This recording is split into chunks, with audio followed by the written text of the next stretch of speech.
quand on mène 5-1 contre ce genre de filles au 3e tour d'un grand chelem, de le perdre, ça fait mal. Je pense qu'elle va être dure à encaisser. Bien sûr que elle, je peux que lui dire bravo et respect à elle de s'être accrochée alors qu'elle perdait 5-1 au 3e. Et moi déçu de ne pas avoir réussi à faire la différence pour pouvoir finir le match. Est-ce que tu as senti que tu étais un peu rattrapé par tes émotions, par ce que ça représentait, ou comment tu as vécu ça?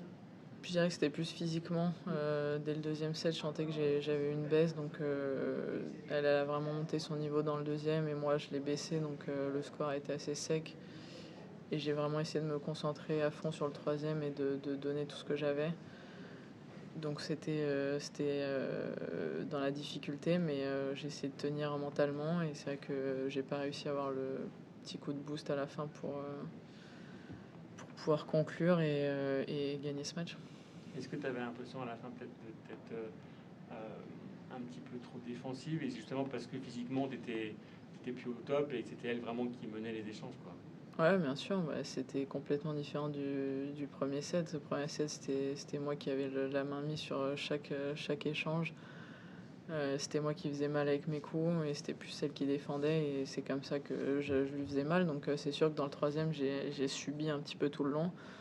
Mais j'ai essayé de faire le dos rond et si c'était comme ça que je devais gagner ce match, ça aurait été comme ça et puis j'aurais été très contente. Mais ouais, j'aurais dû en faire plus pour quand ces filles-là, elles s'accrochent jusqu'au bout, elles vont pas nous donner un point et elles vont faire aussi la petite différence quand il faut. Et ça aurait été à moi de la faire aussi. Mais tu n'avais plus les jambes justement pour être plus offensive. Ouais, mais bon, à ce niveau-là, c'est plus tellement les jambes, c'est aussi la tête qui pour essayer de faire la différence. Mais moi, j'ai pas réussi. Qu'est-ce que tu retiens du coup de ce tournoi? C'est quand même un 3e tour, il n'y a pas que du négatif. Qu'est-ce que toi tu retiens? Là, c'est dur tout de suite maintenant de voir le positif. Surtout, on voit tout ce qu'on a raté, ce qu'on aurait pu avoir. Donc je pense qu'il va falloir la digérer un petit peu avant de pouvoir faire le point sur ce qui a été bien et sur quoi il faut continuer à travailler. Mais bien évidemment, je ne m'attendais pas forcément à faire un 3e tour ici en arrivant là. Donc bien sûr qu'il y a du positif, mais il y a aussi beaucoup de déception. Est-ce que tu te dis que là, vu que tu as quand même très bien joué sur dur, ça ne peut que être meilleur quand tu vas arriver sur terre franchement? Oui et non, ça veut pas dire grand-chose. Parfois, ça n'a pas trop de sens, mais en tout cas, déjà, je suis contente de voir que j'arrive à avoir un bon niveau sur dur. Ça faisait un petit moment que j'étais moins confiant sur cette surface, donc ça va me faire du bien déjà sur les prochains tournois que j'aurai à jouer sur dur. Et puis ensuite, ça sera une autre saison sur terre où il faudra jouer autrement et s'entraîner du mieux possible pour performer. Si tu devais rejouer une balle, c'est peut-être pas forcément la balle de match, j'imagine. Si.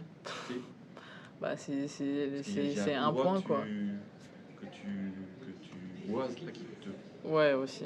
Celui-là, peut-être qu'il est aussi important. Ouais, mais j'ai tellement essayé de regarder là où est-ce qu'elle a été placée pour choisir le bon côté, parce que je m'étais trompée quelques fois avant dans le match, qu'au final, je pense que j'en ai oublié de regarder la balle au moment de la frapper, et ça me coûte cher, ouais, c'est sûr. Un mot juste sur Andreeva, si tu veux bien. Tu la connaissais, mais est-ce qu'elle t'a impressionné quand même par son état d'esprit, par toute la palette de coups qu'elle a à cet âge-là? Ouais, je pense qu'elle m'a plus impressionnée par son attitude et son mental.